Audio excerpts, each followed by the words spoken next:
The first beer was not just a drink, it was a key to the spirit world. We are about to uncover 25 of history's most mysterious ancient brewing methods, a journey that will give you a completely new understanding of our past. You will discover how forgotten recipes served as sacred portals, battle elixirs, and even tools of political power. How did Viking warriors brew a beer that might have fueled their legendary rage? What secret ingredient made a pharaoh's wine shimmer with actual gold? From the hallucinogenic beers of the Amazon to the sacred brews of Egyptian pharaohs, we will see how our ancestors turned simple grains, wild fruits, and even tree bark into potent, mystical beverages. This is where archaeology, chemistry, and ancient legend blend into one intoxicating tale. What do you think was the true purpose of these ancient concoctions? Deep within the emerald shadows of the Amazon, the first of our mysterious brews takes shape. This is not the chicha you might know from the Andes. In the territories of the Shuar and Javaro peoples, the brew was something else entirely, a liquid key to other realms. The base was manioc, also called cassava, a starchy root that contains natural toxins. To make it safe and fermentable, the women of the tribe would perform a sacred, intimate act. They would chew the cooked manioc, their saliva providing the enzymes needed to break down the starches into sugars. This masticated pulp was then spat into a communal pot, where wild yeasts from the air would begin the work of transformation. But the true mystery was in the additive. Into this fermenting mash, shamans would introduce cuttings of powerful psychoactive plants. Sometimes it was the ayahuasca vine, known as the vine of the soul. Other times it was a plant like Brunfelsia called the yesterday today and tomorrow plant for the way its flowers change color. These botanicals are not simple stimulants. They are profound hallucinogens capable of inducing vivid, life-altering visions. The resulting brew was a dual-force concoction. The alcohol from the fermented manioc acted as a carrier while the plant compounds opened the doors of perception.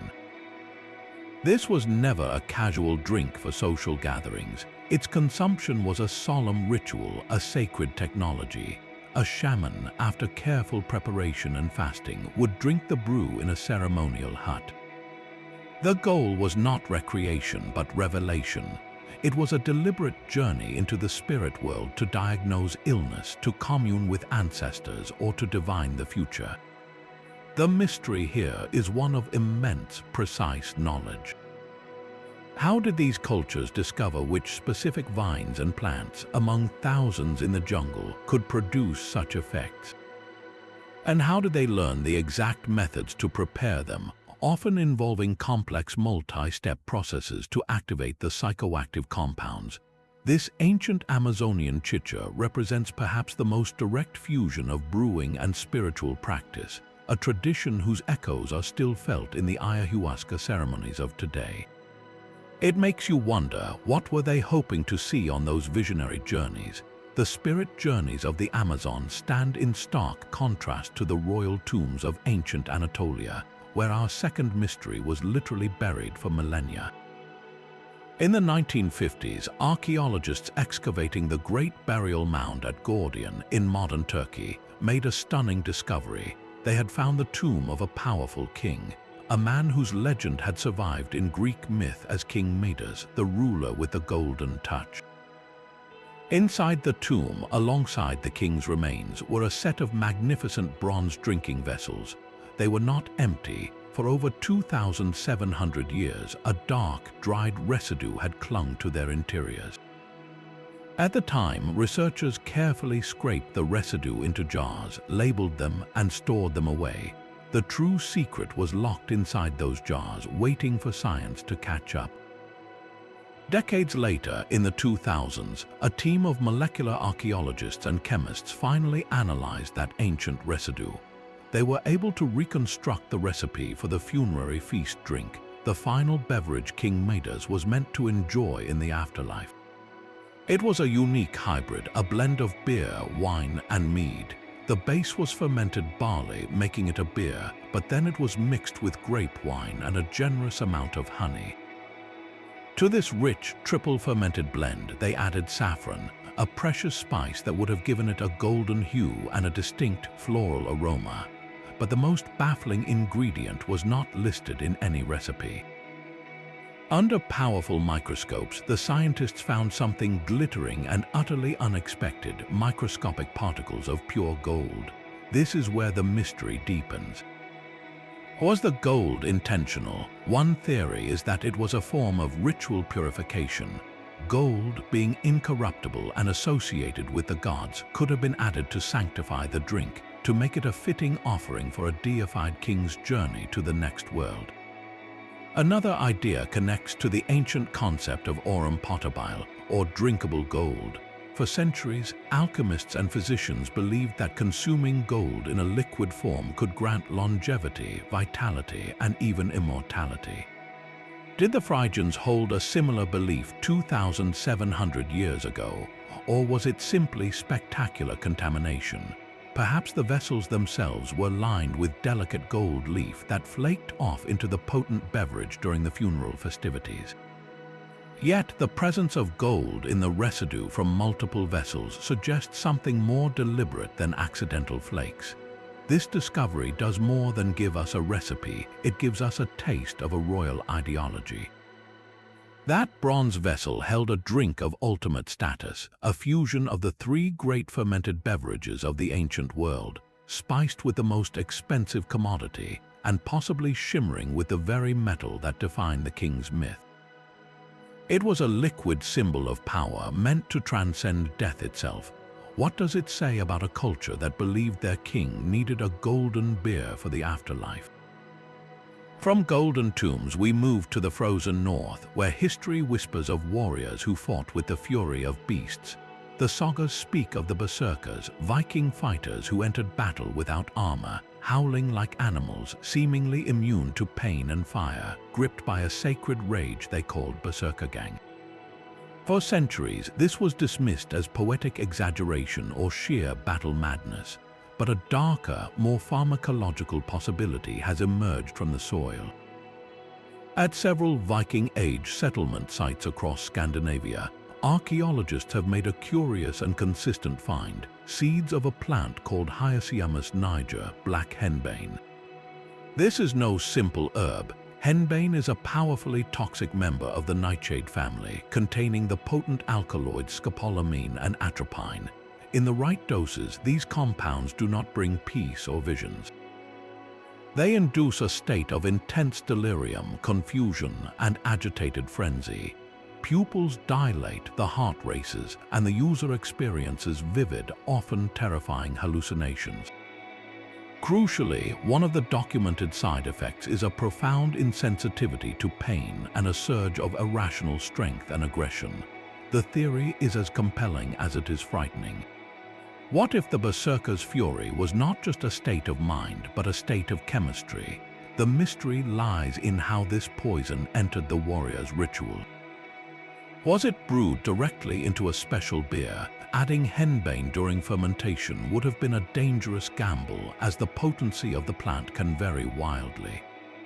A slight miscalculation in the batch could lead to paralysis, respiratory failure, or death instead of battle frenzy.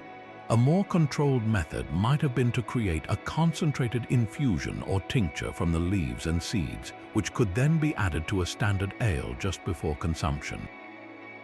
This would allow a shaman or chieftain to administer a more precise ritual dose. Some researchers even suggest the plant could have been smoked or chewed, but its presence at brewing sites is telling. The question of intent is what truly blurs the line between myth and history. Was this a deliberate shamanic practice, a way for a chosen warrior to channel the spirit of a bear or wolf by chemically divorcing himself from his own humanity? Or was it a brutal, pragmatic tool of war, a way to create fearless, uncontrollable shock troops for the front lines of a shield wall? There is a third, more mundane possibility, that henbane was simply used as a bittering agent or flavoring in everyday beer. its psychoactive properties poorly understood until someone consumed too much. Yet, the image of seeds found in specific ritual contexts leans away from accident. This mystery forces us to re-examine the very nature of ancient warfare and spirituality. The berserker was not just a fierce fighter, he was a liminal being existing between man and beast, between this world and the next. If a brew was his gateway, then that beverage was a weapon as deliberate and devastating as any axe. It makes you wonder, were the sagas recording supernatural events, or were they documenting the terrifying, observable effects of a lost and lethal recipe? The line between a warrior's poison and a god's sacrament can be surprisingly thin. While the North brewed frenzy, the ancient world's greatest civilizations described beverages of pure divinity. Two legendary elixirs stand above all others, the sacred Soma of the Vedas and the ambrosial nectar of the Greek gods. These were not mere drinks for mortals, they were the very sustenance of the divine. The hymns of the Rig Veda, composed over 3,000 years ago, sing praises to Soma with an intoxicating fervor. It is described as a golden liquid pressed from the stalks of a mysterious plant, a drink that grants immortality, boundless energy, and direct communion with the gods like Indra and Agni. The poets speak of it as a god itself, a mediator between heaven and earth. But the true identity of the Soma plant vanished from history, creating one of antiquity's greatest botanical mysteries. Was it the red and white speckled Amanita muscaria mushroom, known for its psychoactive properties? Some scholars point to descriptions of the drink being filtered through wool, which could separate the mushroom's potent compounds from its toxins. Others argue for ephedra, a stimulant plant that grows in the high mountains, which could produce a feeling of exhilarating strength. A haunting third theory suggests the original Soma plant was driven to extinction by over-harvesting for these very rituals, its secret lost forever when the last stalk was pressed. The debate rages because the answer changes everything. If Soma was a powerful psychoactive, then the Vedic hymns might be literal reports of transcendent experiences, a technology for reaching the divine. If it was a mild stimulant, its power was largely symbolic and ritualistic. Across the world, the Greeks told of a similar substance, but one strictly forbidden to humanity. Ambrosia was the food of the Olympians, and its companion, nectar, was their drink. These were what sustained the gods' immortality and divine essence. The myths are clear. When the mortal Ixion dared to desire the goddess Hera, Zeus bound him to a fiery wheel for eternity. When Tantalus tried to steal ambrosia to share with his human friends, he was condemned to eternal, unreachable thirst and hunger. The exclusivity is absolute, but what was in the cup? Some interpretations suggest ambrosia and nectar were sublime forms of fermented honey, a mead so perfect it conferred eternal life. Others, noting the psychedelic themes in some Greek mystery cults, wonder if they were based on a real, potent brew of ergot, infected barley, or infused with opium or other hallucinogens, a secret known only to the priesthood. Most likely, they existed primarily as powerful mythological concepts, metaphors for the unattainable knowledge and immortality that separates gods from mortals. Their mystery is their abstraction. Comparing these two divine brews reveals a fascinating cultural divide. Soma was a central, participatory sacrament. It was prepared by priests, consumed by worshippers, and was the very heart of the ritual, a tangible bridge to the gods. Ambrosia and nectar, in stark contrast, were markers of an uncrossable boundary. They were the exclusive property of the divine, a constant reminder of humanity's mortal limits. One was an invitation to transcendence, the other a symbol of eternal separation. This leads us to the core question that haunts both traditions. Were these literal, pharmacological recipes lost to the ages, or were they always poetic constructs for spiritual experiences that could never be fully bottled? Perhaps the greatest mystery is not the ingredient list, but the profound human need these stories represent, the timeless desire to taste just once what lies beyond our own nature. While the gods sipped their exclusive nectar, the pharaohs of Egypt had a royal drink of their own, a beverage so prestigious its true identity became a scholarly riddle. This is the story of Shedeh, the red mystery of the Nile.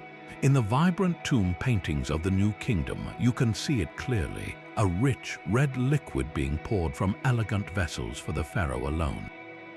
Hieroglyphic inscriptions praise it as a drink of the highest quality, a symbol of divine favor and royal privilege. For over a century, Egyptologists argued over what exactly was in that cup. The clues were frustratingly vague. Was it a luxurious pomegranate wine, a special grape wine from a specific region, or was it something entirely different, a lost recipe known only to the royal vintners of Thebes? The debate simmered until modern science could finally test the residue left in history's most famous royal tomb. When archaeologists analyzed the contents of jars from Tutankhamun's burial chamber, they found a chemical fingerprint that seemed to solve the puzzle: tartaric acid. This compound is a clear marker for grapes, pointing squarely towards wine, but the story did not end there. The residue also contained a distinct red compound, confirming the drink's vivid color seen in the art. Yet this discovery only deepened the procedural mystery. If Shedeh was just grape wine, why did it have a special name and such exalted status in a culture that already produced plenty of fine wines? Some scholars looked closer at the chemical evidence and the ancient texts. They proposed that Shedeh was not simply poured from a wineskin. It might have been created through a deliberate cooking process. Imagine taking freshly pressed grape juice, known as must, and simmering it in a large vat, perhaps with added spices like cinnamon or saffron. Boiling the must would concentrate the sugars, creating a thicker, sweeter, and more potent syrup. This could then be fermented or mixed with wine, resulting in a fortified, aromatic beverage entirely distinct from regular wine. Think of it as an ancient form of mulled wine, but one crafted for a god-king, not for a winter festival. This technique would explain its unique name, its prized red hue, and its association with the pinnacle of Egyptian society. The royal vintners weren't just making wine, they were performing a kind of culinary alchemy, transforming a common fruit into a liquid emblem of power. The exact blend of ingredients and the precise steps of its creation, however, died with the pharaoh's personal brewmasters. Shedeh remains a tantalizing secret, a reminder that even in a civilization as meticulously documented as ancient Egypt, the most intimate recipes of the palace were never written down for commoners to see. What other flavors, now lost to time, might have graced the royal table? Across the world, the Egyptians perfected their royal syrup, while in the courts of ancient China, a far more intimate brewing process held sacred power.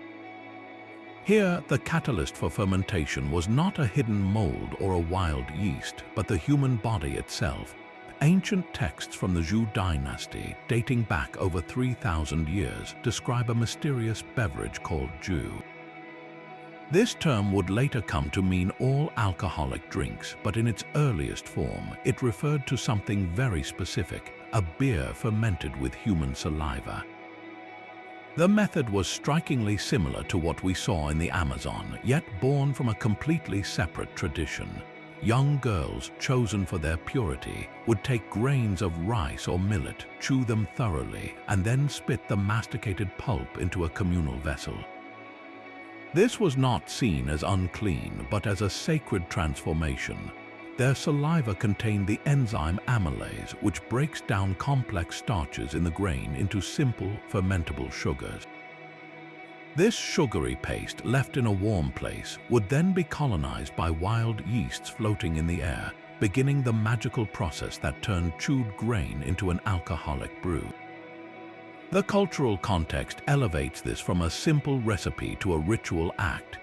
This mouth-fermented jus was not a daily drink.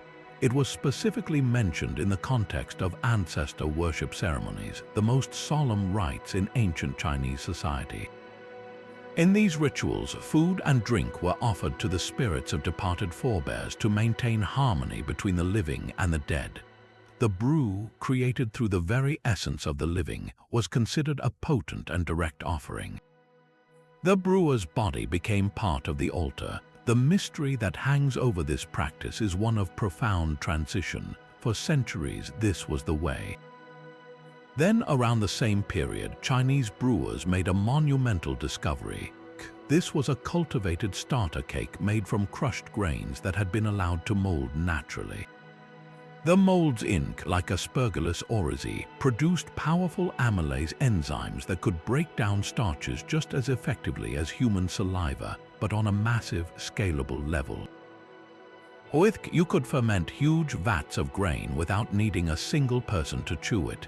This was a brewing revolution, the shift from an artisanal, bodily ritual to an industrialized, repeatable process. It made alcohol production faster, more consistent, and far more abundant. But what was lost in that leap of progress? When the human mouth was removed from the equation, a certain spiritual intimacy vanished. The act of creating the sacred offering was no longer a direct physical sacrifice by the living for the dead. The connection between the brewer's breath, their essence, and the ancestral spirits was severed. The new brew was chemically similar, but was it ritually the same? The old texts are silent on this philosophical shift. They simply note the new method's efficiency. This quiet disappearance of the saliva method poses a haunting question about all technological progress. Does improving a process always preserve its original soul, or does the very act of scaling it inevitably alter its fundamental meaning? The ancient Chinese, in their quest for a better brew, may have gained the world but lost a whisper of the sacred. The transition from sacred saliva to industrial scale finds its ultimate expression in the sun-baked river valleys of Mesopotamia. Here, in the world's first cities, brewing was not just a ritual, it was an economic pillar, a daily ration, and a divine gift governed by bureaucracy. Our clearest window into this ancient factory floor is a remarkable 4,000-year-old poem, the Hymn to Ninkasi. Ninkasi was the Sumerian goddess of beer, and this hymn, sung by her devotees, doubles as a detailed technical manual for brewing. It lists the steps with precision, from malting barley to mixing the mash, but one ingredient stands out as uniquely mysterious: bapia. This word is often translated simply as beer bread, but that bland term hides a fascinating and complex technology. Bapia was not a soft, fluffy loaf. It was a deliberately hard, dry biscuit made from barley. The process was intensive. Barley would be mixed with malted grains and water into a dough, then baked not once but twice. The result was a rock-hard, shelf-stable brick of carbohydrates. Archaeologists have found evidence of these crumbled bread fragments inside ancient brewing vats and jars across Sumerian sites. So why go to all this trouble? Why not just use raw or malted grain directly? The mystery of bapia lies in its brilliant practicality. Think of it as the ancient world's first instant beer kit. This twice-baked bread was virtually indestructible. It could be stored for months, even years, in temple warehouses without spoiling. When the priest brewers needed to produce a new batch, they didn't have to wait for grains to malt or worry about seasonal harvest. They simply reached for their stored bapia, crumbled these durable bricks into a vat of water, and added a starter from a previous batch. The hard baking had already gelatinized the starches, making them ready for the enzymes from the malt to convert into sugar. It was a pre-processed, portable, and perfectly stable source of fermentable material. But there's another layer to this mystery, one of flavor. That second baking at a high temperature would have triggered the Maillard reaction, the same complex chemical process that browns toast and sears steak. This reaction creates hundreds of new flavor compounds, notes of caramel, nuts, and roasted grain. By adding bapia, the Sumerian brewers weren't just making fermentation easier, they were actively flavoring their beer, imparting a toasted, bready depth that raw grain could never provide. This transforms bapia from a simple ingredient into a sophisticated tool. It served as both a preservative technology and a flavoring agent, a dual-purpose innovation that powered the world's first large-scale breweries. Within the vast temple complexes of or York, teams of workers could reliably produce hundreds of liters of beer daily to feed the city's laborers, who were often paid in bread and beer rations and to offer to the gods. The consistency Bapir provided was everything. It turned brewing from a small, seasonal art into a predictable urban industry. The true genius of the Sumerian system was this marriage of divine inspiration and mundane genius. They sang a hymn to a goddess, but the recipe they followed relied on the clever, twice-baked bread that made their civilization's daily drink possible. It makes you wonder how many other world-changing technologies began not with a grand invention, but with something as humble as a piece of bread baked a second time. That clever, twice-baked bread of Sumeria gave beer a foundation of stability, but in the misty Nordic forests, brewers sought something else entirely, a direct connection to the land and its protective spirits. Here, a method has survived not in cuneiform tablets, but in the living practice of farmhouse families, passed down through 1,000 winters. This is Soti, a Finnish farmhouse ale often called a living fossil of brewing. To witness its creation is to step back into a Viking Age kitchen. The heart of the process is the kuuna, a trough traditionally carved from a single, hollowed-out log. Into this wooden vessel, the hot mash of malted barley and rye is poured. But before the grain even touches the kuuna, it meets its defining guardian, juniper. This is not a subtle sprinkle of berries. Brewers gather entire branches, lush with aromatic needles and berries, and lay them thickly inside the kuuna to form a dense green filter bed. More juniper branches are often steeped in the hot brewing water itself, infusing it with a sharp, piney essence. The hot mash is then ladled over this fragrant juniper sieve. As the liquid, now called wort, slowly drains through the tangled branches, it picks up not just flavor, but something the old brewers believed was far more important: protection. Juniper is powerfully antiseptic. Its oils kill bacteria and wild microbes that could spoil the brew. In a time before understanding germ theory, this property was seen as magical, a way to ward off evil spirits or mischievous entities that might sour the fermentation. The juniper bed purified the sacred transformation. The fermentation that follows is just as ancient. Instead of cultivated beer yeast, traditional Soti relies on baker's yeast or the wild yeasts clinging to the farmhouse walls, resulting in a fast, vigorous, and often unpredictable fermentation. The finished beer is unfiltered and unclarified, a cloudy, golden drink with a potent banana and clove aroma from the yeast, layered over the ricini, citrus peel sharpness of juniper. It is a powerful, full-bodied experience, a taste of history that is both rustic and complex. The enduring mystery of Soti is not about a lost recipe, but about miraculous preservation. How did this method, with its log troughs and foraged branches, survive the onslaught of industrial lager and globalized beer culture? The answer lies in isolation and stubborn tradition. In remote Finnish farms, the family Soti was simply the beer made for weddings, holidays, and the hard work of harvest. There was no need to change what worked, what connected them to their ancestors and their forest. It was a private cultural code, not a commercial product. Today, Soti is enjoying a renaissance with craft brewers and historians trying to capture its ancient magic. But the true essence remains on those farms where the kuuna is pulled out for special occasions, and the scent of steaming juniper fills the air, a 1,000-year-old spell against sour spirits still holding strong. What other ancient flavors might still be hiding in plain sight, preserved not in tombs but in the daily rituals of forgotten kitchens? High in the Andes, a different kind of sacred tree provided a royal brew. Far from the familiar corn-based chicha, the Inca and the cultures before them mastered a drink made from the delicate pink berries of the Skinus mall tree, the Peruvian pepper tree. This was chicha de mall, a beverage that flowed through the veins of the empire. The process began with the harvest of the tree's vibrant clusters. These berries were not simply crushed.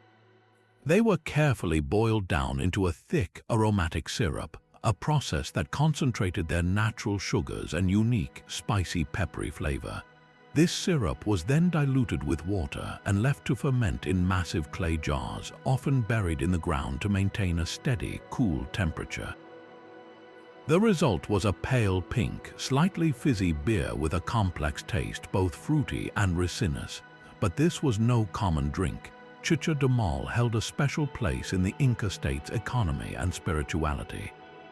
It was a ceremonial cornerstone during major festivals like Inti Raymi, the Festival of the Sun, where it was offered to the gods and consumed by the nobility to cement social bonds. More practically, it functioned as a form of currency. Laborers working on state projects, like building the incredible stone terraces or roads that knitted the empire together, were often paid in portions of this prized chicha. It fueled the workforce that built an empire. The mystery clinging to this pink brew is one of subtle influence. While corn chicha was the daily staple, chicha de Mal was something more. Some ethnobotanists point to the chemistry of the skinous mal berries. They contain compounds that, while not strongly hallucinogenic, may have mild mood-altering or relaxing properties. Was the drink's prestige partly due to a gentle psychoactive effect, a way to induce a state of calm euphoria or social ease during important rituals and arduous labor? This possibility highlights the Incas' profound botanical intelligence. They weren't just using what was abundant, they were selectively cultivating and processing plants to extract specific, desirable effects. Creating a prestigious intoxicant from a pepper tree rather than from the staple grain of the common people was a powerful statement of control and sophistication. It symbolized the elite's access to a separate, elevated realm of experience, distinct from the everyday world of their subjects. The true recipe, the exact fermentation techniques, and the full understanding of its effects are lost, leaving us to wonder if the toast of the Sopa Inca was flavored with more than just berries and power. The resilience of the Andean pepper tree finds its echo in a far more unforgiving landscape, the wind-scoured roof of the world. Here, in the thin air of the Tibetan plateau, survival itself is an act of defiance, and brewing beer becomes a profound feat of adaptation. This is Chang, the lifeblood barley beer of the Himalayas, a beverage that defies the very physics of its environment. At altitudes exceeding 12,000 feet, the rules of brewing are rewritten. Water boils at a significantly lower temperature, meaning it cannot extract sugars from grains as efficiently. The cold, dry air slows fermentation to a crawl, and the wild yeasts that thrive here are a unique, hardy breed evolved for the harsh climate. To brew Chang is to negotiate a truce with the mountains. The process begins with tsampa, the roasted barley flour that is the caloric cornerstone of Tibetan life. This flour is mixed with hot water to create a thick porridge, but the true magic lies in the starter, a dense, crumbly ball of dough called matcha. This is not a single strain of yeast, but a complex, handcrafted ecosystem. Families, often the women, prepare matcha by mixing tsampa with wild herbs, spices, and a previous batch's starter, then shaping it into discs to dry in the high-altitude sun. Each family's matcha is a guarded secret, a living culture passed down through generations, containing a unique blend of yeasts and bacteria perfectly acclimated to their specific village microclimate.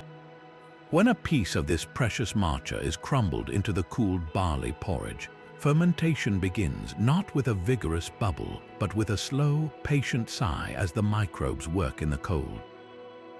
The resulting Chang is often thick, porridge-like, and consumed with a straw, making it both a nourishing food and an intoxicating drink. Yet, the deepest mystery of Chang is not its survival, but its potential transcendence. In remote regions, particularly within certain Bon Po and Buddhist ritual contexts, the matcha starter is said to sometimes include leaves from local rhododendron species. Some of these plants contain granotoxins, compounds that can induce dizziness, a feeling of euphoria, and altered states of consciousness in small doses. Was this addition accidental, a foraged herb that improved preservation? Or was it a deliberate, sacred choice to create a brew that did more than warm the body, one that could gently lift the spirit during long meditation sessions or ceremonies aimed at bridging the human and divine realms? In a landscape where the sky feels close enough to touch, Chang becomes more than a staple. It is the warmth in the hearth, the currency of hospitality, and a humble offering poured onto the earth for local deities. It represents a breathtaking harmony where microbiology, botany, and deep spirituality ferment together in a wooden churn, producing a drink that is quite literally the essence of the high plateau itself. What must it be like to taste a beer that contains the memory of a mountain?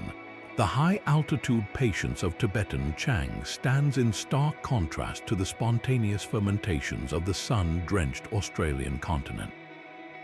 Here, among the world's oldest continuous cultures, brewing was not an invention of agriculture, but a discovery made in harmony with the land itself, tens of thousands of years before the first grain was ever sown. This is the tradition of Wei Lina, a term referring to the fermented drinks made by Aboriginal peoples from the gifts of the bush. The ingredients were as diverse as the landscape: nectar from banksia or gum blossoms, the wild honey from native stingless bees stored in hollows known as sugar bags, or the sweet sap bleeding from certain trees. The process was one of beautiful simplicity and profound observation. These precious, sugar-rich liquids were collected in containers made from bark, animal skins, or even left to pool in natural rock hollows. Then they were simply left. The warm Australian air, teeming with wild yeasts native to the local flora, would descend upon the sweet bounty. Within days, a natural, spontaneous fermentation would begin, transforming the nectar into a mildly alcoholic, effervescent, and sour drink. This likely represents humanity's very first encounter with intoxication, a chance discovery made not in a clay pot but in a rock cradled by the sun. The mystery surrounding Wei Lina is as deep as time itself, with no written records and a tradition passed down through oral history and practice. The details are fragile whispers on the wind. We know these fermented drinks held significant ceremonial purpose. They were consumed during corroborees, the complex gatherings involving song, dance, storytelling, and ritual that reinforced law and connection to country. The mild intoxication was not for reckless abandon, but for deepening spiritual and social bonds, for easing into states conducive to storytelling and ceremony. The profound enigma lies in the staggering timeline. If these practices are as ancient as the culture itself, they predate the Sumerian Himtu-Ninkosi by over 40,000 years. They predate the Egyptian vats, and the Chinese saliva ferments by an almost incomprehensible margin. This means the Aboriginal peoples of Australia were likely the world's first master brewers, understanding and harnessing natural fermentation when humans elsewhere were still in the Paleolithic age. The evidence, however, is heartbreakingly ephemeral. Bark containers rot, animal skins decay, a rock hollow holds no residue after a single rain. The entire tradition lives in memory, ceremony, and the subtle, passed down knowledge of which tree yields the sweetest sap at what time of year. This lack of physical proof makes Wei Lina one of the most important and elusive chapters in our global story of brewing. It forces us to reconsider a fundamental assumption that alcohol required settled farming. Here, it required only a deep, attentive relationship with a living landscape and the patience to let the air work its slow, ancient magic. What other foundational human discoveries have left no trace, existing only in the timeless rhythm of song and season? While the first Australians harnessed the wild air, a very different kind of alchemy was taking place in the lavish tombs and banquet halls of pre-Roman Italy. The Etruscans, a civilization shrouded in as much mystery as they commanded power, left behind stunning art, intricate gold work, and a tantalizing clue about how they might have altered their own mind. Inside the elegant, wide-bowled drinking cups known as kylixes, scientists have found a chemical story far more complex than simple wine. Residue analysis reveals the expected tartaric acid from grapes, mixed with the distinct markers of pine resin, a flavoring familiar to anyone who has tasted the Greek wine ritsina. But alongside these expected ingredients was something that changes the entire narrative, the unmistakable trace of opium alkaloids. The immediate question is one of method. How did the opium enter the cup? The latex of the opium poppy, which contains the potent compounds morphine and codeine, could have been harvested and added directly to the wine during fermentation. This would create a stable, infused beverage where the alcohol acted as a solvent, extracting and preserving the opium's effects. Alternatively, it might have been a more precise post-fermentation addition, a concentrated tincture mixed into individual servings to control the dose.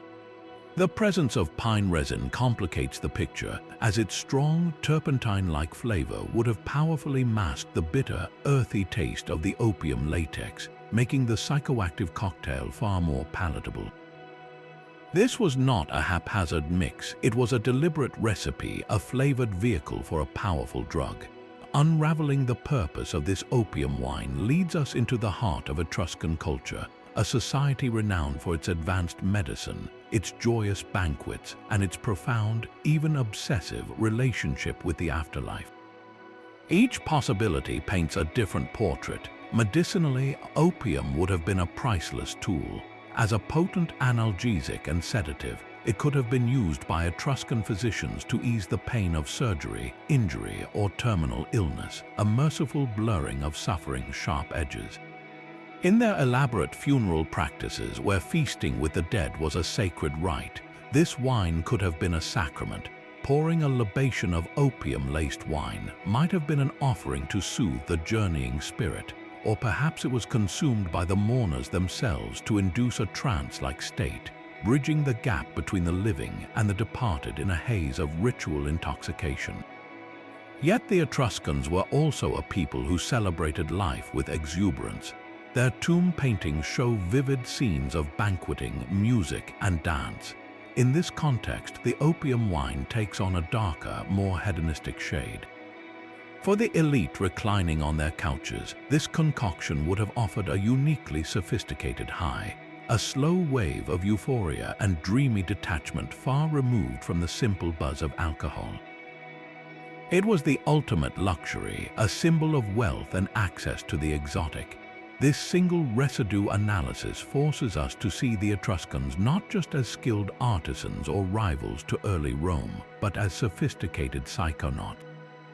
They possessed the botanical knowledge to identify the poppy's power, the chemical understanding to blend it effectively, and the cultural framework to integrate it into their world, whether that was the surgeon's kit, the priest's chalice, or the aristocrat's goblet. The true mystery is not if they used it, but how they decided in any given moment which of its many faces the drug would wear. The opium-laced feasts of the Etruscans speak of a culture comfortable with potent blends, but across the sea, a different legend tells of a recipe so precious its final keeper chose to die with it. In the misty glens and wind-swept cliffs of Scotland and Ireland, the old stories whisper of heather ale. This was no ordinary beer. It was the sacred brew of the Picts, that enigmatic people who resisted the Romans and whose history faded into myth. The tales describe a golden, fragrant ale, sweet and floral, brewed not with bitter hops but with the purple blossoms of heather that paint the highlands in late summer. The allure is immediate, but so is the practical puzzle. Hops, which became the universal bittering agent, do more than add flavor. Their acids are powerful natural preservatives, allowing beer to be stored and transported. Heather flowers possess no such quality. A simple infusion would likely spoil quickly, turning sour and undrinkable within days. So how did the Picts craft a legendary ale that could be cherished and traded if its key ingredient offered no protection against time? The answer may have been growing right beside the heather. Folklore and modern experimentation point to a suite of native herbs the Picts might have used in a complex gruit, a herbal mixture predating hops.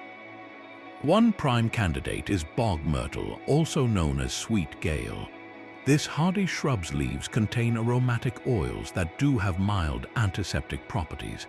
Combined with heather and perhaps other local plants like yarrow or wild rosemary, they could have created a preservative blend that also added layers of earthy, spicy complexity to the heather's honey-like sweetness. There is another, more poetic possibility. Some brewers theorize the secret was in the timing, using the young, green tips of the heather plant in early spring rather than just the summer flowers. These tender shoots could have been coated with wild, natural yeasts, potentially kickstarting fermentation and contributing their own unique flora to the brew's stability. Yet the greatest power of heather ale lies not in its botany but in its story. The most enduring legend says that when the final Pictish king was captured, he and his son were offered a cruel bargain. Reveal the secret of the heather ale and their lives would be spared. The king, knowing his son would break under torture, asked the invaders to kill the boy first. Once his son was dead, the king declared that the secret of his people now died with him, and he too was executed. Whether historically true or not, this story transformed heather ale from a mere beverage into the ultimate symbol of cultural defiance. It became a metaphor for all the knowledge that vanished not through accident, but through the deliberate silence of the oppressed. Modern craft brewers, captivated by the legend, have tried for decades to resurrect it. They forage the moors, experiment with gruit blends, and use heather in the boil, or even to filter the wort like a juniper kuona. Each attempt is a tribute, a guess at a flavor that might have tasted like the Scottish earth itself. But every modern bottle comes with a haunting admission: we are only approximating a ghost. The true heather ale is more than a lost recipe. It is the taste of a people who chose to take their identity with them into the shadows, leaving behind only the scent of purple flowers on the wind and a question that will never be fully answered. What would we give to taste a drink that was worth more than a life? The defiant silence of the Picts guarded a floral secret, but in the highlands of ancient Mexico, a beverage's most sacred element was meant to be seen by all. This is octli, the drink we know as pulque, the milky white nectar of the Aztecs. Its source was not a grain or a fruit, but the heart of the maguey, a majestic agave plant that could take over a decade to mature. When the plant's central stalk began to swell, signaling its final flowering act, a skilled tlachiquero would perform a precise operation. Using a sharp, curved gourd tool, he would scrape out the core, creating a bowl-like cavity in the plant's heart. Twice daily for months, he would return to this living well to collect the sweet, clear sap known as aguamiel or honey water. This sap, if left for mere hours in the warm climate, would begin a wild, spontaneous fermentation, transforming into the viscous, slightly sour and lightly alcoholic pulp. Yet the true magic and the central mystery floated on top. The most prized characteristic of fresh pulque was its thick, white, meringue-like foam called zixidul. This foam was not a byproduct, it was the essence. It was considered the physical manifestation of the goddess Mayahul, the deity of the Magi, who was often depicted with 400 breasts to nourish her 400 children. The foam was her divine milk, the sacred part of the sacrament, but foam is fleeting. How did ancient brewers not only generate this luxurious head, but preserve it long enough for ritual presentation? The techniques were closely guarded, passed down through generations of tlachiqueros. One method involved vigorous, rhythmic stirring of the fermenting liquid with a forked wooden stick, a practice that incorporated air and stabilized the bubbles. More mysteriously, historical accounts suggest the use of the root of a specific plant, known as okpatli or cuapatl. When a small piece of this root was added to the aguamiel, it was said to produce a more abundant and durable foam. Modern analysis suggests certain saponin-rich plants could act as natural surfactants, creating a longer-lasting foam structure, meaning this was a sophisticated application of botanical chemistry. The entire process was wrapped in profound spirituality and strict taboo. The Tlachiquero had to observe celibacy and dietary restrictions during the harvest, for any impurity was believed to sour the batch and offend Mayahul. Pulque itself was not a casual intoxicant, it was a ceremonial drink, a source of vital nutrients and a sacred offering. In rituals, the foam was carefully skimmed and placed on idols or consumed first by the priests. This transforms pulque from a simple fermented sap into a ritual object. The mystery of the foam is the mystery of capturing a goddess presence in a bubble, a feat that required both devout reverence and a deep, empirical understanding of the plants in their world. It was a brew where the spiritual and the scientific were inseparably blended, a testament to the belief that the divine could rise to the surface if you knew exactly how to call it forth. The foam of pulque captured a goddess, but in the highlands of Ethiopia, a brew's power came from a sacred shrub. Here, tej is not just a drink, it is a golden thread connecting the present to the legendary empire of Axum.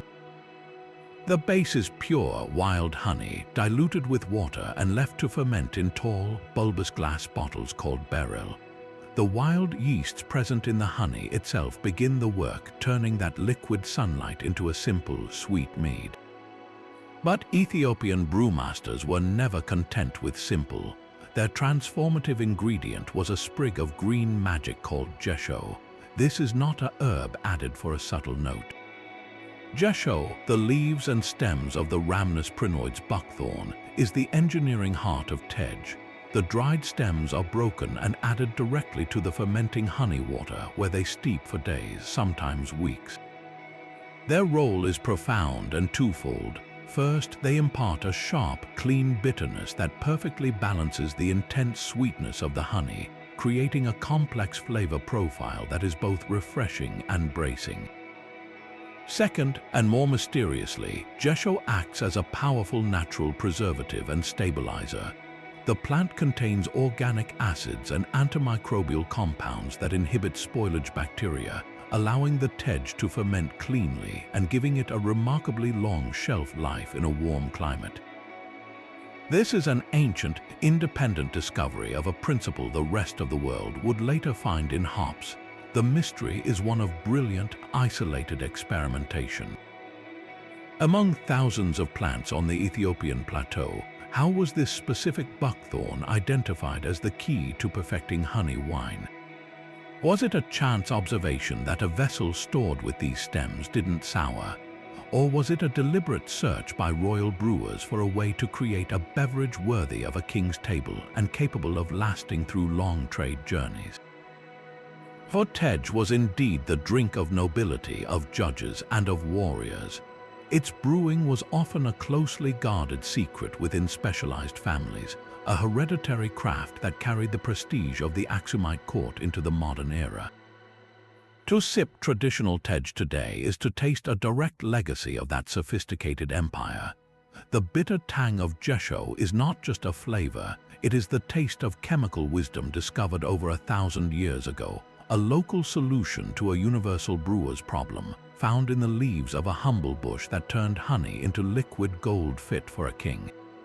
The bitter wisdom of jesho perfected honey, but in the scattered islands of the Pacific, ancient navigators mastered a brew that altered the mind without a single bubble of fermentation. This is kava, a drink that defies every convention of our story so far.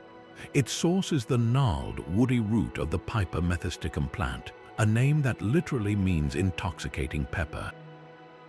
To unlock its power, the root must be broken down, traditionally by the most intimate of methods. In the old way, young men or women of high status would take pieces of the dried root into their mouths, chewing them slowly and thoroughly into a soft, fibrous pulp. This was not for enzymes, as with the Amazonian or Chinese methods, but for pure, physical maceration.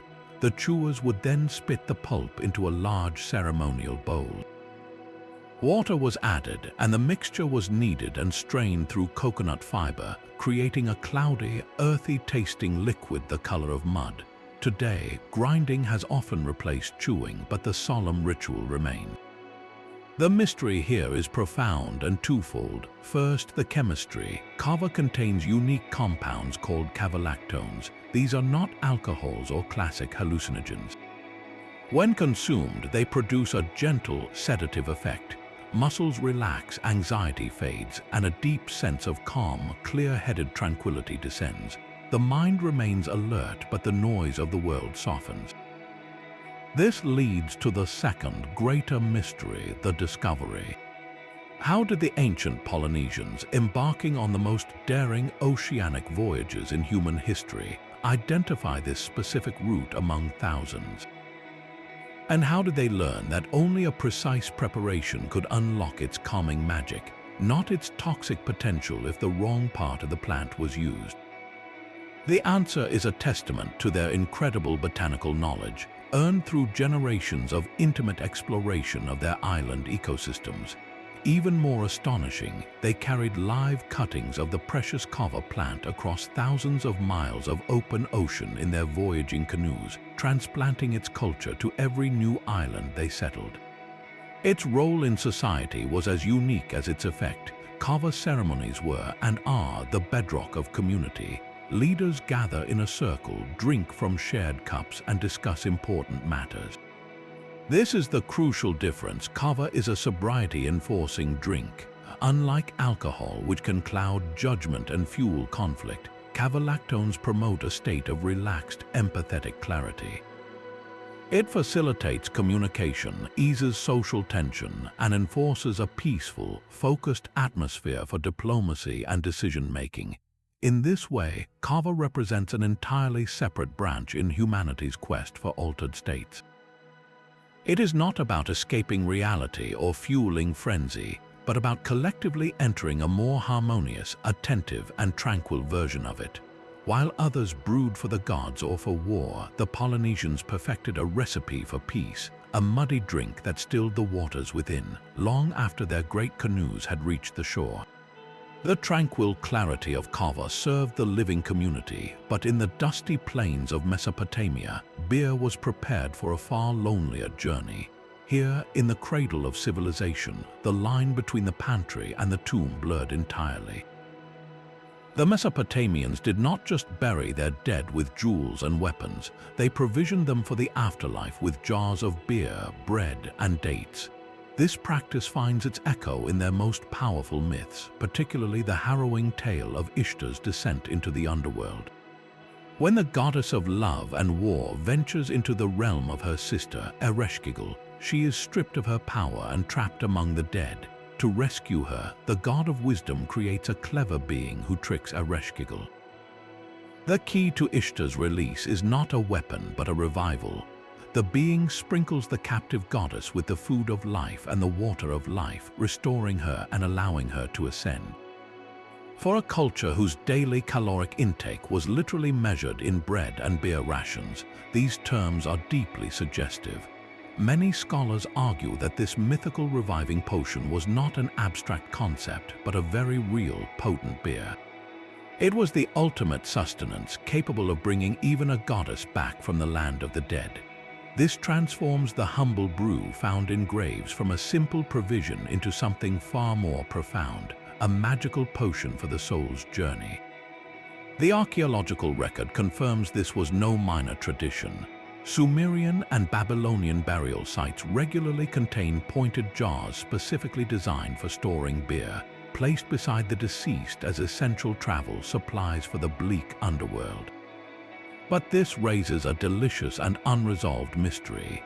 Was this funerary beer just the same standard brew drank in life, or was it a special, sacred batch? Could the priests have concocted a beer of the underworld with unique properties? One tantalizing theory looks to the trade routes that connected Mesopotamia to the distant world. Imagine a funerary brew infused with exotic, costly spices like cinnamon from India or myrrh from the Horn of Africa. These imports, worth their weight in silver, would have created a scent and flavor utterly unlike daily life, marking the drink as belonging to a separate, sacred realm. The aroma alone would have signified a passage. Another possibility lies in the microbial world. Perhaps temple brewmasters maintained a special strain of yeast, cultivated and used only for beers destined for burial. This funerary yeast would have been a closely guarded secret, a biological heirloom passed down through generations of priestly brewers, its unique flavor profile a final, familiar taste of home for the departing spirit. The concept is hauntingly beautiful. In a world where the afterlife was often viewed as a dusty, joyless shadow of life, beer offered a thread of continuity and comfort. It was a liquid memory of the sunlit world above, a familiar friend in a strange land, and perhaps, if the myths were to be believed, a spark of revival itself. This practice shows us that for the Mesopotamians, beer was so fundamental to existence that its necessity did not end at the grave. It makes you wonder what recipe they believed was worthy of eternity. From the underworld's provisions, we journey to the misty forests of ancient Japan, where the creation of sake began not with a mold but with a human mouth. This is kuchikamazake, the mouth-chewed sake, a method so sacred it was reserved only for the gods. Long before the discovery of koji, the miraculous mold that defines modern sake, this was how the spirit of rice was awakened. The ritual was precise and deeply spiritual. Selected for their purity, young shrine maidens known as miko would perform a solemn act of chewing. They would take steamed rice, sometimes mixed with chestnuts or millet, and masticate it slowly and thoroughly. This was not a hurried process, it was a meditative offering. As they chewed, the enzyme amylase in their saliva began its sacred work, breaking down the complex starches in the rice into simple, fermentable sugars. The miko would then lean over a large communal vat and spit the sweet, pulpy mixture into it. Over days, wild yeasts present in the air or lingering in the wooden vat would descend upon this offering, transforming the chewed rice into a milky, lightly alcoholic brew.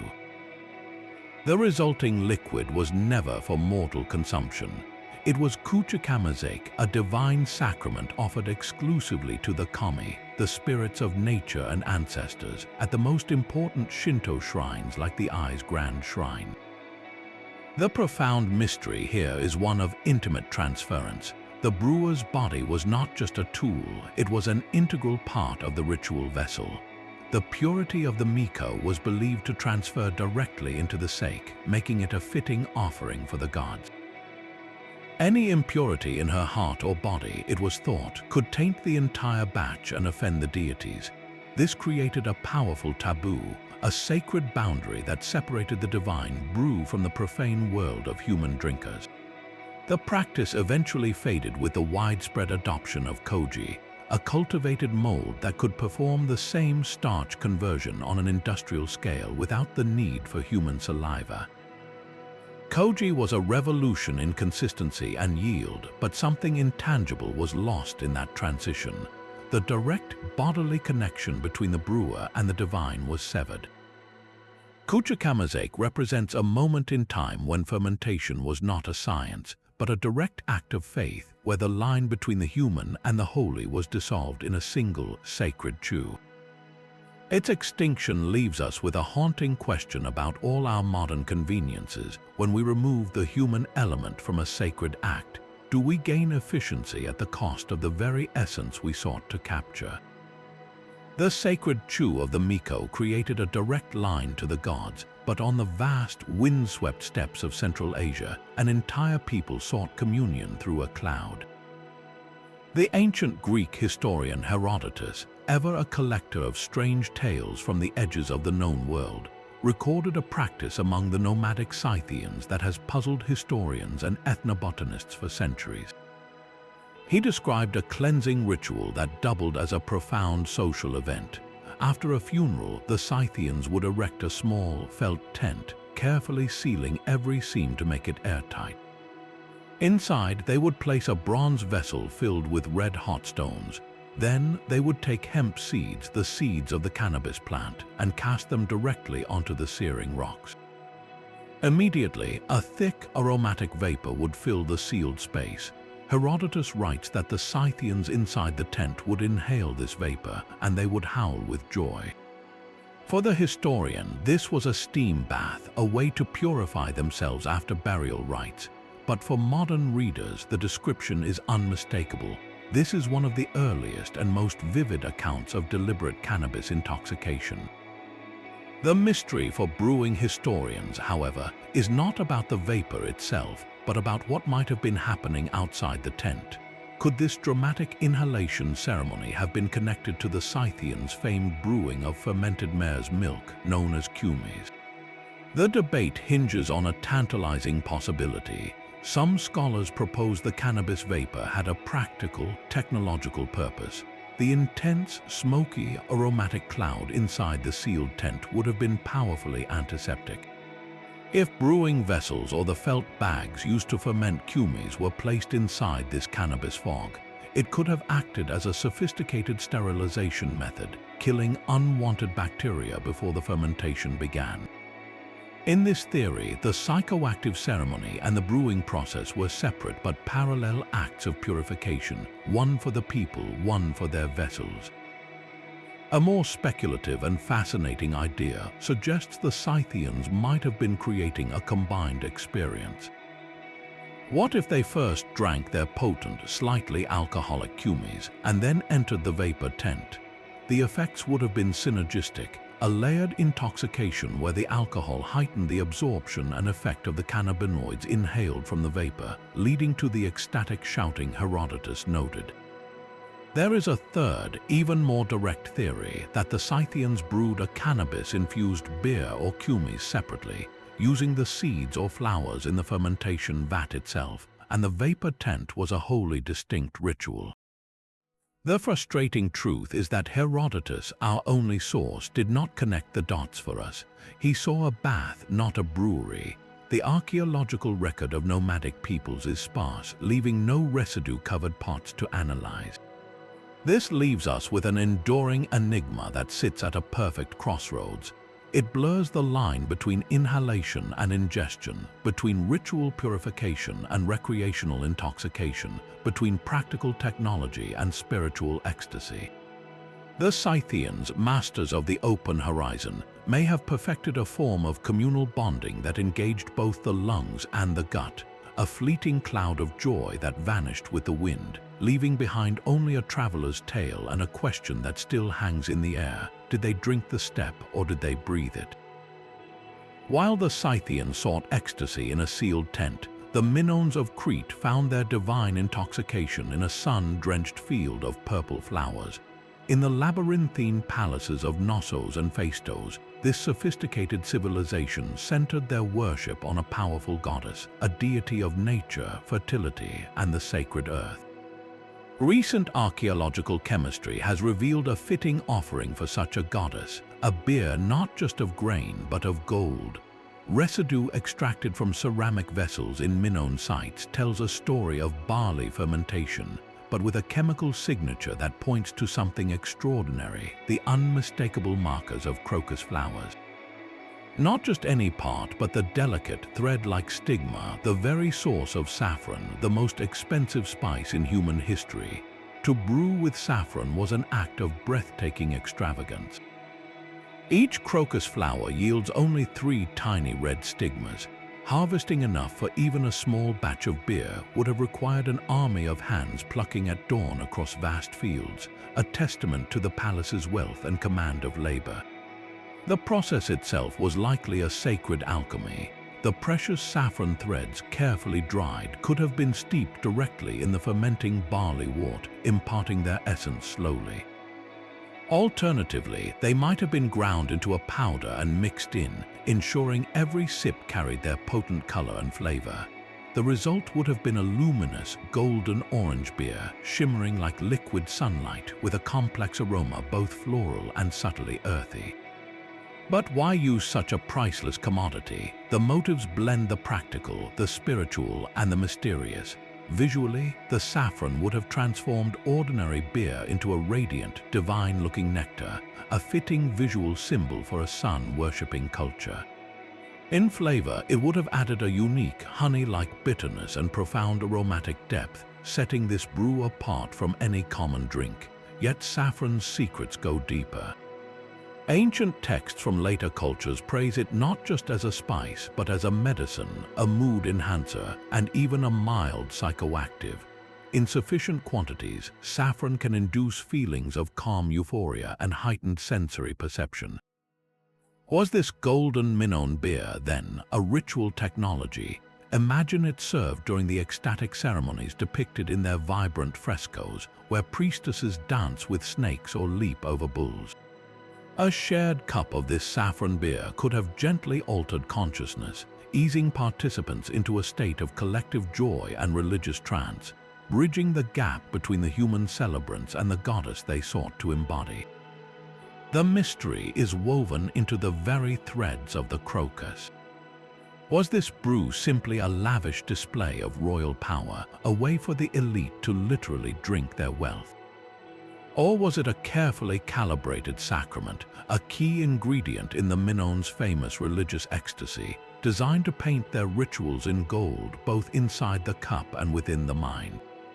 The vibrant, nature-loving art of the Minoans suggests a culture deeply attuned to the intoxicating beauty of their world. With this beer, they may have found a way to bottle that very sunlight and spirit, offering it back to the goddess in a cup of fermented gold. Far from the golden beer of the Minoans, a different kind of sacred brew required not euphoria, but an empty stomach. In the dense forests of the American Southeast, tribes of the Mississippian world, including the Cherokee and Muscogee Creek, gathered for a ceremony centered on a deceptively simple drink. They called it the black drink, a potent tea brewed from the roasted leaves and stems of a native holly. Its scientific name, Ilex vomitoria, tells only the final, shocking chapter of its story, missing the profound ritual that came before. This was no fermented intoxicant, but one of the only naturally caffeinated plants native to North America. The mystery lies not in its chemistry, but in its brutal, intentional purpose.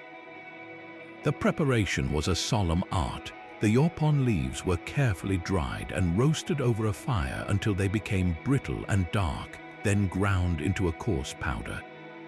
This powder was added to a large communal shell cup filled with hot water, creating a strong, bitter, and highly caffeinated tea. Then came the critical act. The liquid was transferred between cups with a rapid, vigorous pouring, whipping it into a thick, dark froth. This frothing was not for texture alone. It was a ritual act of aeration, believed to purify the drink and activate its spiritual power. When the brew was ready, men of the community would drink it in great quantity, one after another, during important council meetings or before the intense ritual ball games that were a cornerstone of their culture. They drank until their bodies could hold no more. The caffeine, combined with the sheer volume of liquid, would trigger a powerful, involuntary purge. This was the point. The vomiting was not an unfortunate side effect, it was the sacred goal. In their worldview, this violent physical expulsion was a profound spiritual cleansing. It emptied the participant of all impurities, ill will, and false thoughts, leaving behind a hollowed vessel ready to be filled with truth, clarity, and pure intention for the discussions or competition to come. The ritual transformed a bodily reflex into a communal sacrament. The mystery for modern observers is in embracing this stark logic. While other cultures sought brews to alter the mind or commune with gods, the practitioners of the black drink ceremony sought a different kind of transcendence, one achieved through rigorous shared discomfort. It was a stimulant used not for energy alone, but as a tool for enforced humility and collective purity. The drink's bitter taste, the physical ordeal, and the public act of purging served as a great equalizer, stripping away pride and pretense before matters of great importance were decided. This practice forces us to expand our definition of what an ancient brew could be. It was not about escape or ecstasy, but about preparation and purification.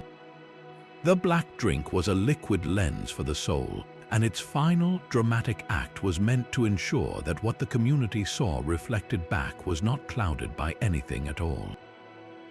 The brutal purification of the black drink ceremony brings us to a quiet cave where the dead were honored not with a purge but with a feast. In the highlands of Armenia, within a complex of caves known as Arani 1, a discovery in 2009 rewrote the very timeline of brewing. Archaeologists uncovered what is to date the world's oldest known brewery, a sophisticated installation dating back over 5,000 years. The evidence was stunningly complete: a series of clay fermentation vats, a crude but functional malting floor, storage jars, and even drinking cups, all nestled in the cool, dark interior. Chemical analysis of residues inside the vats revealed the unmistakable signature of barley beer, laced with the pollen of aromatic plants like meadowsweet, likely added for flavor and preservation. This was not a small family operation. The scale of the equipment suggests these people were producing beer in significant quantities, a communal effort. Yet the true mystery lies not in the brewery's age, but in its address. This entire production facility was built deep inside a cave that was simultaneously being used as a necropolis, a burial ground for the departed.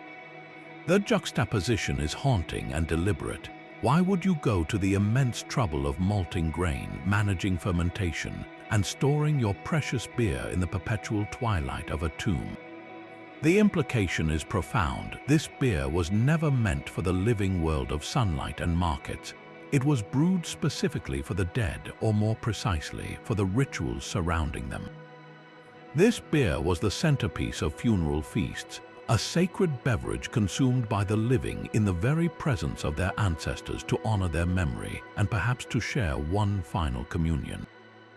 The cave's acoustics and secluded atmosphere would have amplified the solemnity of these rites, with the scent of fermenting grain mixing with the earthy smell of the tomb.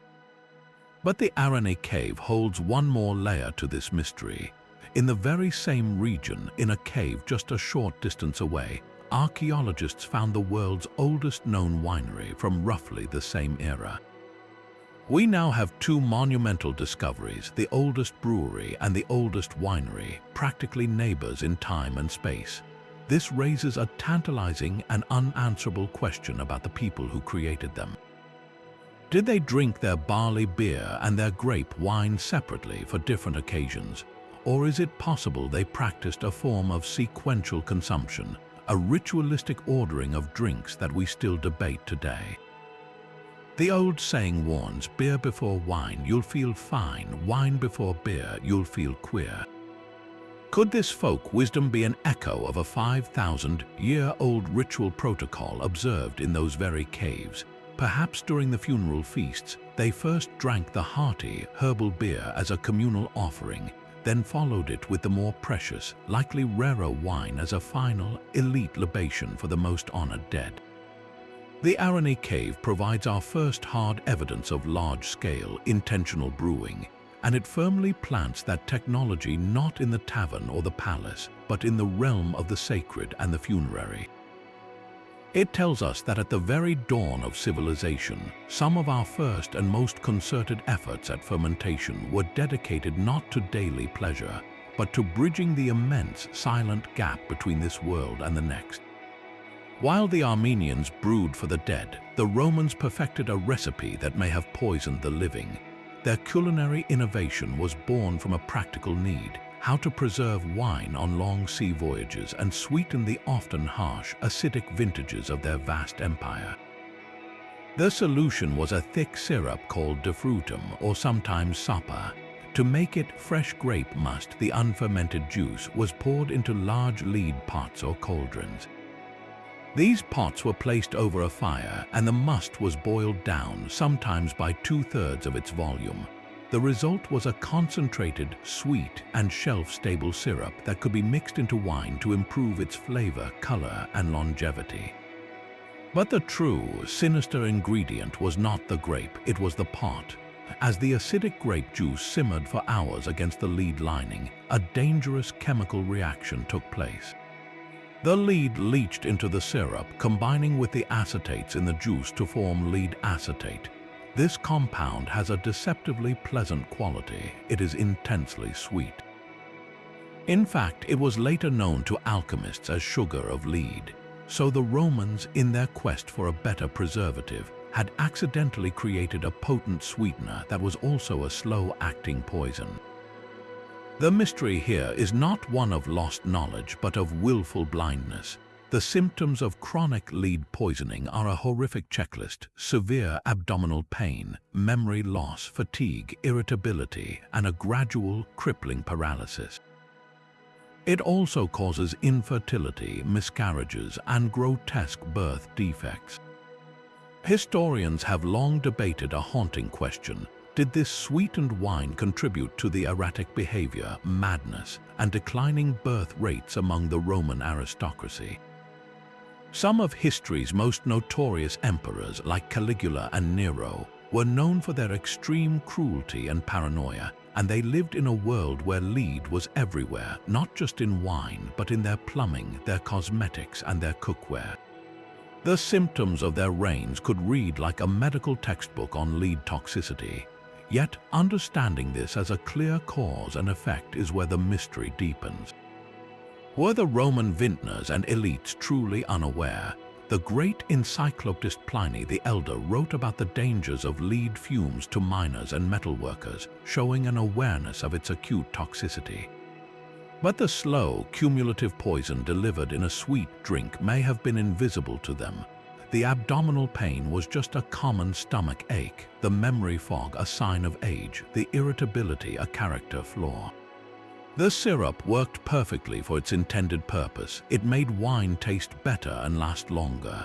In a world without germ theory or molecular chemistry, how could they possibly connect a delicious, prized ingredient to a lifetime of gradual decay? This method represents a dark triumph of culinary engineering, a solution that solved one problem while silently creating a far greater one. It is a stark reminder that an ancient brew's power was not always mystical or spiritual. Sometimes it was simply, tragically chemical. The legacy of De Frutum forces us to wonder, what beloved modern ingredient might we be sipping, unaware of the shadow it casts on our own future? Lead's silent poison represented a dark turn in brewing's purpose, but centuries later, a different battle over beer's very soul was being fought in the monasteries and market towns of medieval Europe. The weapon in this conflict was not a metal but a plant, and the prize was control over the drink that fueled daily life. Before the crisp, bitter bite of hops came to define beer, there was gruit. This was not a single herb but a secretive, proprietary blend of wild botanicals, a medieval master mix that held the power of fermentation itself. The typical gruit recipe was a forager's art, combining herbs like sweet gale, also called bog myrtle, which added a riciny bitterness, yarrow with its sharp, medicinal edge, wild rosemary for piney aroma, and perhaps heather or juniper for floral and citrus notes. Each brewer, each monastery, each local lord who held the gruit rights might have their own guarded formula, passed down in whispers or locked in a guild's strongbox. The mystery clinging to these old mixtures is potent and layered. On one level, it was a straightforward economic secret. The right to sell gruit was a lucrative monopoly, often granted by the crown to a local bishop or noble. They taxed every batch of beer brewed, making gruit a steady stream of ecclesiastical and royal income. But the deeper secret may have been in the herbs themselves. Many traditional gruit ingredients are more than just flavorings. Sweet gale and yarrow, for example, have mild sedative and digestive properties. Others were historically associated with love potions or fertility rites. In the right combination and quantity, could a strong gruit ale have produced effects beyond simple intoxication? Could it have been a mild relaxant, an aphrodisiac, or even, with certain rare additions, a conduit to subtle visionary states? This possibility transforms gruit from a simple bittering agent into the last, frayed thread connecting medieval beer to the ancient, psychoactive brews of shamans and priests. It was beer that could still, in theory, alter the mind in specific traditional ways. Then came the hop, a climbing vine with green, cone-shaped flowers. Hops offered brewers something revolutionary: consistency. Their bitter acids acted as a powerful natural preservative, allowing beer to be stored longer and shipped farther without spoiling. This was the birth of trade beer. Hops also grew easily and could be cultivated on a large scale, breaking the monopoly of the wild harvested gruit herbs. A fierce political and religious struggle erupted. The church and nobility, vested in the profitable gruit tax, railed against hopped beer, calling it a bitter pagan corruption. Meanwhile, merchants and brewers in growing cities like Hamburg championed hops, seeing the freedom and commercial potential they offered. The shift took centuries, but the hop's practical advantages were undeniable. By the late Middle Ages, hopped beer had won. The Clean Beer Purity Law of 1516 in Germany, which decreed beer could only be made from barley, hops, and water, was the final nail in Gruit's coffin, sanitizing beer's recipe by law. This was more than a change in flavor, it was a profound cultural severing. The complex, locally variable, potentially psychotropic herbal tapestry of Gruit was replaced by the reliable, clean bitterness of the hop. Beer became a stable commodity, a drink of commerce and refreshment, but one largely stripped of its ancient herbal mystery and its lingering potential as a vehicle for anything other than alcohol. The victory of the hop was the end of beer's direct connection to the apothecary's shelf and the old wildwood. It makes you wonder, with every sip of a modern hoppy ale, are we tasting progress, or are we tasting the echo of a forgotten garden of influences deliberately pruned away? The hallucinogenic forests of the Amazon and the lead-lined pots of Rome bookend a journey of astonishing human creativity. From the 25 mysterious methods we have explored, a single, profound truth emerges for our ancestors: fermentation was never just about making alcohol.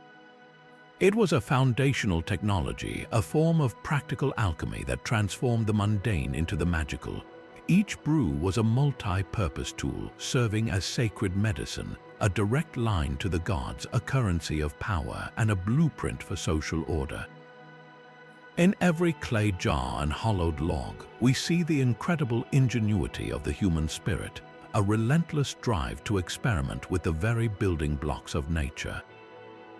This experimentation was not without its perils, from the toxic gamble of henbane to the slow poison of lead acetate. Yet they pursued it, seeking to alter consciousness, to commune with the divine, and in the simple, universal act of sharing a drink, to forge the bonds that make life worth living. This exploration leaves us with two lingering questions. First, which of these enigmatic brews captured your imagination the most? Was it the defiant silence of the Pictish heather ale, the communal clarity of Polynesian kava, or the golden, sacred foam of the Aztec pulque? And second, in our modern world of mass-produced, consistent, and sanitized beverages, have we lost a deeper, more intimate connection to what we consume? Have we traded the sacred, variable, and deeply personal act of brewing for mere convenience? The stories of these ancient methods are not just history, they are an invitation to remember that what we eat and drink can still be a portal to culture, to community, and to a sense of wonder. Share your thoughts in the comments below, and if you enjoyed this deep dive into history's greatest mysteries, be sure to subscribe for more. Until next time.